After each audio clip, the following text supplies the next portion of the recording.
अस्सलामुअलैकुम, क्या हाल चाल है। उम्मीद है सब ठीक होंगे। जैसा कि हमने बहुत सारी वीडियो जो फूड डिलीवरी के रिगार्डिंग बनाई हैं, तो बहुत ज़्यादा लोगों ने ये पूछा है कि कौन सा प्लेटफॉर्म बेहतर है। तो हमने लास्ट वीडियो में भी आपको बताया कि बोल्ट, ताज और ग्लोवो तीनों प्लेटफॉर्म परफेक्ट हैं, यानी कि तीनों के कुछ फायदे हैं, कुछ नुकसानात हैं। जैसा कि हम आपको ये बताते हैं कि तीनों प्लेटफॉर्म में से जो सबसे बेसिक चीज़ है वो ये है कि ताज में और ग्लोवो में आपको आवर्स सेलेक्ट करने पड़ते हैं। अगर आपने आवर्स सेलेक्ट किए हैं काम के लिए और आप काम के लिए नहीं जाते तो आपकी रेटिंग डाउन हो जाती है। तो अब आपको फिर एक तो ये होता है कि ज़्यादा अच्छे ऑर्डर्स नहीं मिलते, और दूसरा ये होता है जब आवर्स ओपन होते हैं तो आपके लिए आवर्स ओपन नहीं होते। इसके बरक्स जो बोल्ट है उसमें ये चीज़ नहीं है। उसमें आपने जब दिल करता है आप ऑनलाइन हो जाएं और जब दिल नहीं करता तो आप ऑफलाइन हो जाएं। उसमें आपको ये कोई सिलेक्शन की जरूरत नहीं है कि आपने आवर्स सेलेक्ट करने हैं और जो आपने आवर्स सेलेक्ट किए हैं उस पर आपने काम करना लाजमी है।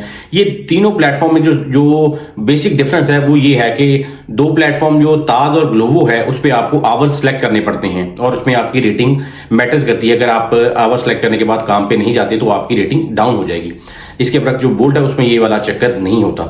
लेकिन आज की वीडियो में हम आपको ये बताएंगे कि तीनों प्लेटफॉर्म में जो सबसे बेहतर प्लेटफॉर्म कौन सा है और किस बेसिस पर है। सबसे जो इंपॉर्टेंट चीज है फूड डिलीवरी के काम में वो आपका ऑर्डर्स हैं, यानी कि आप एक दिन में कितने ऑर्डर्स करते हैं। चाहे आप ताज पे कर रहे हैं, ग्लोवो पे कर रहे हैं या बोल्ट पे कर रहे हैं, ये मैटर नहीं करता कि आप किस प्लेटफॉर्म पर काम कर रहे हैं। मैटर ये करता है कि आपने एक दिन में कितने ऑर्डर्स किए हैं। आज मैं आपको इस वीडियो में आपको बताऊंगा कि तीनों प्लेटफॉर्म में से अगर बोल्ट, ताज और ग्लोवो एक रेस्टोरेंट को 3 ऑर्डर्स पड़े हैं, यानी कि एक ही टाइम पे उसको 3 ऑर्डर्स आए हैं जो डिफरेंट एप्स के जरिए, किसी ने ग्लोवो के जरिए ऑर्डर किया है, किसी ने ताज के जरिए और एक बंदे ने बोल्ट के जरिए। तो तीनों प्लेटफॉर्म में से जो सबसे पहले रेस्टोरेंट है वो ऑर्डर कौन सा रेडी करेगा, वो हमेशा ऑर्डर बोल्ट का रेडी करेगा। क्योंकि बोल्ट जो है वो प्लेटफॉर्म ऐसा है, वो मेक श्योर करता है कि जब भी कोरियर रेस्टोरेंट के पास जाए तो उसका फूड ऑर्डर रेडी पड़ा हो। यानी कि वो रेस्टोरेंट्स को ये कहते हैं कि आपने प्रायोरिटी बेसिस पर हमारा ऑर्डर रेडी करना है। यानी कि अगर एक रेस्टोरेंट को 3 ऑर्डर्स आए हैं तो वो सबसे पहले, चाहे उसका बोल्ट का लास्ट पे ऑर्डर आया है, वो सबसे पहले बोल्ट का ऑर्डर रेडी करेंगे। और जैसा कि ताज और ग्लोवो में है, और ग्लोवो में कदरे बेहतर है, लेकिन यानी कि आप ये समझें कि रेडी करने में जो सबसे टॉप पे प्लेटफॉर्म है वो बोल्ट है, सेकंड नंबर पे ग्लोवो है। लेकिन ताज इस मामले में बहुत ज्यादा प्रॉब्लम होती है। ताज के जो राइडर्स होते हैं, ताज में बेसिकली ऐसा भी होता है कि जब एक कोरियर उठता है, उसको ऑर्डर पड़ता है, वो रेस्टोरेंट के पास जाता है, जब वो रेस्टोरेंट वाले को बताता है कि मैं ये ऑर्डर लेने आया हूं, तो बहुत सारे केसेस में वो तब आपका ऑर्डर स्टार्ट करते हैं रेडी करना। और ताज में आपको ऐसा भी हो जाता है कि आपको 1 घंटा 1.5 घंटा भी लग सकता है। एक रेस्टोरेंट में आप ऑर्डर लेने के लिए गए हैं लेकिन आपका ऑर्डर रेडी नहीं है, तो आप 1 घंटा भी आपको वेट करना पड़ सकता है। लेकिन इसके बरक्स ग्लोवो में आपको ज्यादातर वेट नहीं करना पड़ता। इसके बरक्स अगर आपको बोल्ट प्लेटफॉर्म पे ऑर्डर पड़ा है और आप रेस्टोरेंट के पास पहुंच गए हैं और आपने अपना अराइव कर दिया है, अब रेस्टोरेंट की गलती की वजह से आपका ऑर्डर लेट हुआ है, तो जितना ऑर्डर आपका लेट होगा उतनी आपको कंपनसेशन मिलेगी।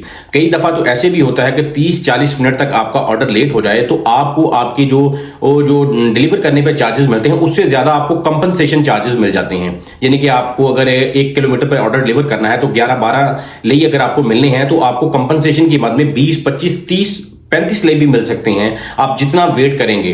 तो इन तीनों प्लेटफॉर्म में से जो सबसे बेहतर प्लेटफॉर्म है ऑर्डर के जरिए, यानी कि आपको ऑर्डर कितनी जल्दी रेडी होता है और जितनी जल्दी आपका ऑर्डर रेडी होगा उतनी जल्दी आप ऑर्डर लेंगे और कस्टमर के पास पहुंचाएंगे और अपना ऑर्डर फिनिश करेंगे। इस वीडियो को बनाने का असल मकसद ये है कि अगर कोई भी शख्स बुकारेस्ट में, रोमानिया में, किसी भी सिटी में है, अगर वो फूड डिलीवरी का काम करना चाहता है, चाहे वो ताज पे काम करे, चाहे ग्लोवो पे करे, चाहे बोल्ट पे करे, अगर तीनों प्लेटफॉर्म पे अगर 3 लड़के काम करना स्टार्ट करते हैं स्टार्ट ऑफ द मंथ, अगर 3 लोग 3 डिफरेंट प्लेटफॉर्म पर काम करते हैं तो मंथ एंड पर तीनों की जो अर्निंग होगी वो कोई 10, 15 या 20, मैक्सिमम 50 लेके डिफरेंस से इक्वल होगी। यानी अगर मिसाल के तौर पर अगर कोई शख्स डेली का 1 रुपया बना रहा है तो वो तीनों प्लेटफॉर्म मंथ एंड पर 30 रुपए या कोई किसी के 31 रुपए होंगे या 32 रुपए होंगे, मोस्टली वो आप ये समझें कि वो तीनों एक ही तरह की अर्निंग करेंगे। और अगर एक ही टाइम पे वो काम स्टार्ट करते हैं, एक ही टाइम पे वो काम बंद करते हैं, तो ये कोई ज्यादा डिफरेंस नहीं होता। और दूसरी जो सबसे इंपॉर्टेंट चीज मैं आपको बताना चाहता हूं कि जब भी प्लेटफॉर्म पर काम नहीं होता तो ये नहीं होता कि सिर्फ बोल्ट पर काम नहीं है, ग्लोवो पर नहीं है या ताज पर नहीं है। जब फील्ड में ऑर्डर्स होते हैं तो सभी प्लेटफॉर्म्स पर होते हैं, ये मैटर नहीं करता वे कौन से प्लेटफॉर्म पे आप काम कर रहे हैं। और जब ऑर्डर्स नहीं होते तो किसी भी प्लेटफॉर्म पे नहीं होते। अक्सर राइटर जो ये बातें करते हैं, जी इस प्लेटफॉर्म पे ऑर्डर्स कम है, उस प्लेटफॉर्म पे ऑर्डर्स कम है, हर प्लेटफॉर्म पे ऑर्डर्स अवेलेबल होते हैं। जब फील्ड में ऑर्डर्स नहीं होते तो किसी भी प्लेटफॉर्म पर नहीं होते। ये नहीं होता कि ग्लोवो पे ऑर्डर्स हैं तो बोल्ट और ताज पे ऑर्डर नहीं होंगे, और अगर ग्लोवो पे ऑर्डर नहीं है तो बोल्ट और ताज पे ऑर्डर होंगे, ऐसा बिल्कुल नहीं होता।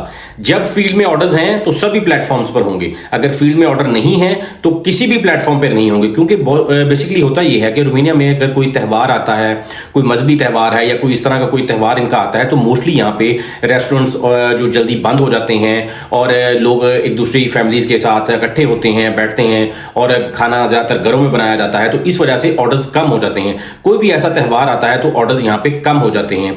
वे पूरी दुनिया में नॉर्मल है। जैसा कि हमारी ईद होती है पाकिस्तान में, ईद वाले दिन बहुत सारे रेस्टोरेंट्स क्लोज होते हैं क्योंकि ज्यादातर लोग अपने घरों में गेट टुगेदर कर रहे होते हैं, कुछ खाने खा रहे होते हैं, लेकिन शाम के वक्त बहुत सारे रेस्टोरेंट्स ओपन हो जाते हैं। इसी तरह यहाँ पे भी जब आपका कोई त्यौहार आता है रोमानिया में, तब बहुत सारे रेस्टोरेंट्स बंद हो जाते हैं। उस टाइम पे ऑर्डर्स बहुत कम होते हैं। तो लेकिन जब ऑर्डर्स कम होते हैं तो सभी प्लेटफॉर्म पे कम होते हैं। ये नहीं होता कि एक प्लेटफॉर्म पे हैं और दूसरे प्लेटफॉर्म पे नहीं है।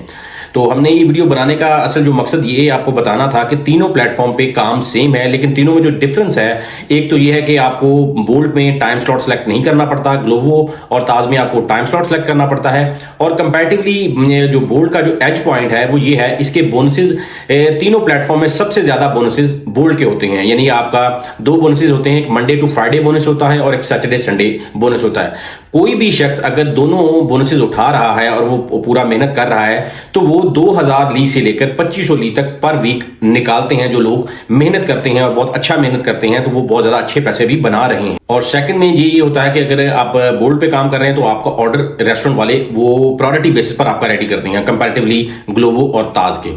तो इस तरह की इंफॉर्मेटिव वीडियोस देखने के लिए आप हमारे चैनल को लाइक करें, सब्सक्राइब करें और बेल आइकन को जरूर प्रेस किया करें कि जब भी हम कोई ऐसी इंफॉर्मेटिव वीडियो आपके लिए लेकर आएं तो आपको बर वक्त नोटिफिकेशन मिल सके और आप अपने आप को बर वक्त एजुकेट कर सकें।